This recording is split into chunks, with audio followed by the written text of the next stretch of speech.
Hey, welcome to EPN. My name is Victor Lucas, and we bring you the latest on everything cool every single day, thanks in a large part to our pals at the VFS School of Game Design.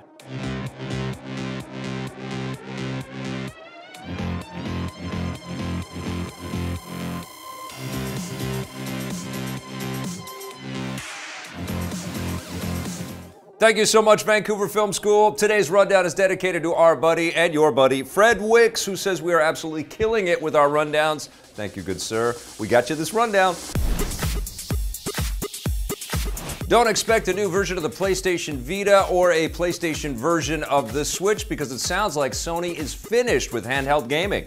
Yep, the tech giant doesn't see a future in dedicated portable gaming devices. That's according to Sony Interactive Entertainment President Andrew House, who revealed the news in a recent interview with Bloomberg. He says that they just don't think that devices like the Vita have a big market opportunity, particularly in places outside of Japan, and he adds that the rise of smartphones has played a big factor in the demise of the traditional handheld gaming market. Given that Andrew House is basically in charge of Sony's gaming division, this pretty much guarantees that we won't be seeing a successor to the Vita, which is sure to be sad news for the system's loyal, if not small, fan following. As for something like the Switch, Andrew House doesn't think hybrid devices like that have a big market opportunity either. He says that despite the success of the Nintendo system, the hybrid market hasn't proven itself yet, and Sony remains focused on traditional gaming experiences like the PlayStation 4 and PlayStation VR headset.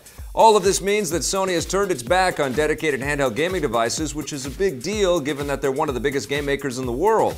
That doesn't mean that Sony won't consider returning to the handheld space at some point down the road, but for now, don't hold your breath. What do you think about Sony abandoning handheld gaming? Give us your thoughts in the comments below. You're gonna have to keep waiting for the platformer Yooka-Laylee to jump over to the Nintendo Switch. The new game landed on the PS4, Xbox One, and PC back in April, with the Switch version expected to follow soon after, but it's going to take a bit longer than expected. Developer Playtonic Games has revealed that they've encountered unexpected technical hurdles porting the game to the new Nintendo platform, with many of the problems stemming from the new version of the Unity engine. They haven't said how long it will take to resolve all these issues, but they do say that they're working as fast as they can and will give fans a release timeline as soon as they know. Yooka-Laylee is a throwback to 3D platformers of the mid-90s, in particular those available on the Nintendo 64. So many gamers have been holding out to play it on a Nintendo system. When the game was first announced, it was being developed for Nintendo's previous console, the Wii U, but the developers decided to instead go with the much more popular Switch. Hopefully it arrives soon.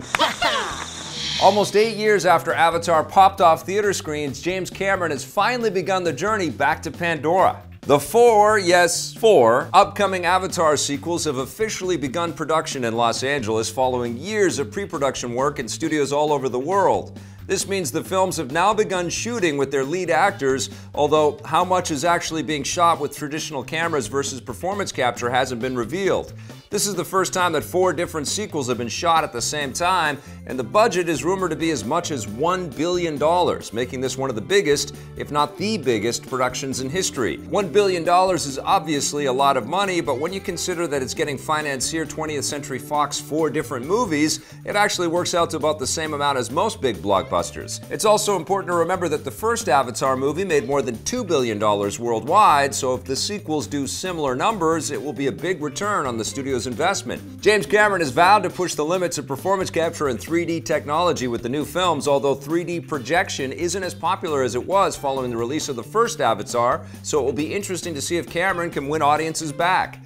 The second Avatar movie hits theaters in December 2020, followed by the third film in 2021. There will be a bit of a wait for the fourth and fifth movies, though. They don't arrive until December 2024 and 2025. And action! And you won't have to wait quite as long for the sequel to the horror blockbuster It. Warner Brothers has officially announced that It Chapter 2 will float into theaters on September 6, 2019, 2 years after the first one emerged. As expected, the new movie will be based on the second half of the It novel, with adult versions of the same characters returning to Derry, Maine to once again battle the shape-shifting It creature. No casting details about who might play the adults has been revealed, but don't be surprised if the child actors from the first film appear in new flashback sequences as well. Behind the camera, director Andy Muschietti and the original writing and producing team are expected to be back as well. Warner Brothers is eager for the sequel following the huge box office success of the first film. It's already the highest grossing horror movie of all time, not adjusting for inflation, and had the biggest fall opening of all time. With numbers like that, we'd be surprised if the studio doesn't try to find some way to continue the franchise even after the second film is finished, but given that they're all out of book, they might have to get creative. We'll let you know when more details on the new It come in.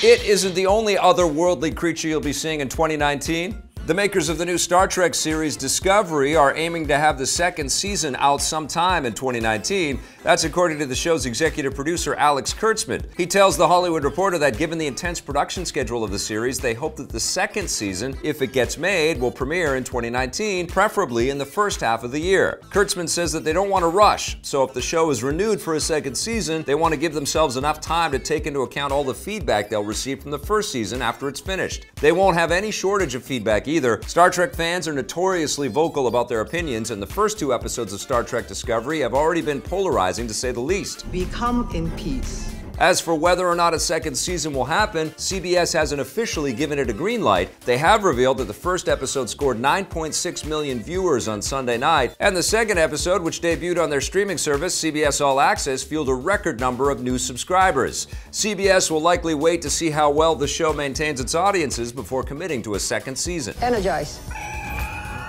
Forza Motorsport 7 is about to cross the finish line, and it's getting a lot faster and a lot more furious. The new racing game is getting the special Fate of the Furious car pack based on the latest film in the Fast and Furious franchise. It gives players 10 cars from the movie, including the modified 1951 Chevy Fleetline and the sleek new 2018 Dodge Demon. The pack will be included for free in the deluxe and ultimate editions of the game and will cost $10 on its own. This isn't the first time Fast and Furious cars have found their way into the Forza games, and it probably won't be the last, given that both franchises seem to have new titles coming out all the time. Forza Motorsport 7 races onto the Xbox One next week, and we'll get a 4K update when the Xbox One X hits stores on November 7th.